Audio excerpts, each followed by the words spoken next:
Dating apps have gotten so popular these days that a lot of us use them as our only source to meet and date new people.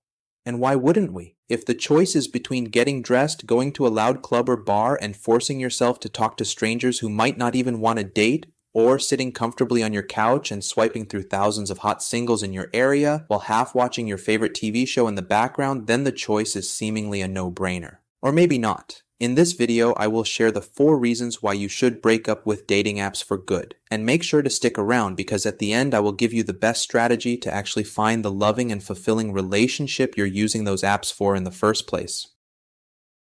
The first question we need to ask ourselves is, what is the true purpose of a dating app? While their advertising might try to convince you otherwise, the goal of these apps is not to help us find the love of our life.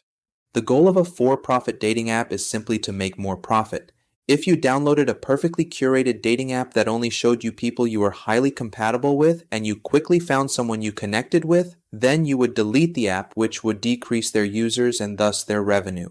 These dating apps make money from your attention and engagement, so the goal is simply to get you to come back to the app as often as possible so they can keep making a steady profit. That's why these apps are purposely designed to hack our brain's reward system. The swiping function came with Tinder, and now just about all of these apps use it. This gamification creates a similar reward cycle that gambling does, where you have the expectation that you will get a prize at some point and are hopeful that this next one might be it. This keeps you hooked and coming back for more. Each message and each new match creates a cycle of anticipation and reward, which can become addictive. Due to this backwards incentive structure, people are encouraged to do whatever it takes to get more likes and matches. We curate our profile not in a way that highlights our most authentic selves so that we find someone who would be a good fit for us, but instead we try to paint a certain picture of ourselves that we think will generate results.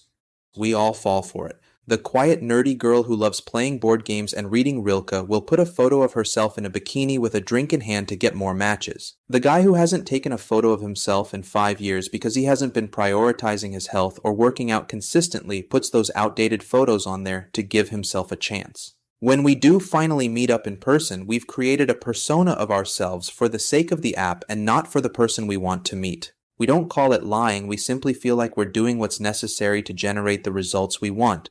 But real life is not Instagram. You won't have the time to come up with a perfect witty comeback in a one-on-one conversation, and you won't be able to manipulate camera angles or filters in real life. If you want to meet someone who is a good fit for you, you have to realize that no one is perfect and aim to be the most authentic version of yourself possible. The backwards incentive structure in these apps makes that impossible. If you've been around the dating game for a while like I have, you may have also noticed that these apps have gotten worse and worse over the years. Ask any old timer like myself and they'll tell you, okay, Cupid, Tinder, Bumble, Hinge, and Coffee Meets Bagel were miles better 10 years ago than they are today. As with most things in this late-stage capitalist dystopia we live in, this is simply due to those same pressures to continue increasing profit at all costs. If you want the same user experience you used to get 10 years ago, now you can subscribe to Tinder Plus for a low monthly payment you shouldn't be paying in the first place. Sorry, no, that was a few years ago actually, even that is barely anything these days. Now you have 2 higher tiers if you want to make the app functional. Tinder Gold and Tinder Platinum. Tinder Plus users can get just enough of a taste to make them want more, and free users can just go fuck themselves, I guess. The business model is simple. Get as many users as possible on your platform so you get credibility as a place where people go if they're looking to date, then slowly and quietly remove features and lower the quality of the app to force users to fork over more and more money per month for the same experience. The other problem we need to talk about is the paradox of choice, which is purposely built into these apps as well. We love the idea of having limitless options, but the truth is that facing too many options gives us decision fatigue and makes us less happy with whatever choice we do end up making. The person right in front of us could check almost all our boxes, but we still can't help but wonder if someone who checks every single one of them is just another swipe away. So we struggle to commit and to fully give ourselves to any one person. This is especially a problem for women in these apps, but everyone can fall victim to it. Guys, if you haven't seen the other side of the curtain, I encourage you to talk to a female friend and ask them to show you what their experience is like on one of these apps. Hang on to your mankini because you're in for a rude awakening. Don't be surprised if they get a match with just about every right swipe and their inbox is flooded with literally hundreds of messages they haven't responded to. You might be a perfect match for her, but it's hard to stand out among a sea of dude bros that all have the same clever opener they think nobody else has come up with yet. Spoiler alert, she's already heard it at least 30 times.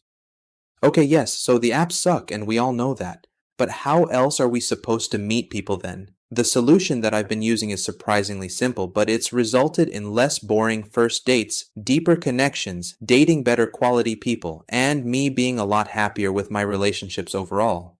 Start by looking at your phone and seeing how much time per week you dedicate to those dating apps. It's likely going to be more than you expected, and that's okay. We just want a starting point. If you're mentally not quite ready to delete them altogether yet, try to take half of that time and set a goal to use it to engage in activities that make you feel alive instead. To follow your bliss, as Joseph Campbell says. Find hobbies, events, or activities in your area and try them all out. Even stuff that you didn't think you'd be into, and especially stuff that makes you nervous to try. I've done all sorts of things from salsa dancing, cooking, art, or improv classes to sports leagues or game nights around town to volunteering in my neighborhood to attending town hall meetings or other political events. Doesn't matter what you do, just get out of the damn house and introduce yourself to anyone who happens to be in your vicinity. No need to be clever, just make a comment about whatever is happening around you. Don't go out looking for someone, go out to grow and experience and have a good time. Then if you happen to connect with someone, whether it's as a friend or romantically, then follow that thread and see where it leads.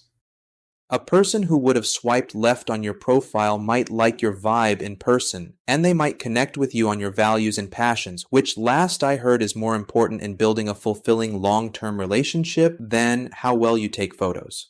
Plus, meeting organically makes for a much better story than we matched on 5 dating apps and she stopped responding to my witty banter 4 times in a row, but by the 5th time I finally wore her down enough to meet up for a drink. Start wherever you need to, but make the goal to delete these apps altogether eventually. Instead of doom swiping in the darkness, why not replace the time you spent on these apps with activities that you enjoy and allow you to be the best version of yourself? Work on building self-awareness and becoming more mature, on pursuing your passions, and developing the qualities that you admire in others.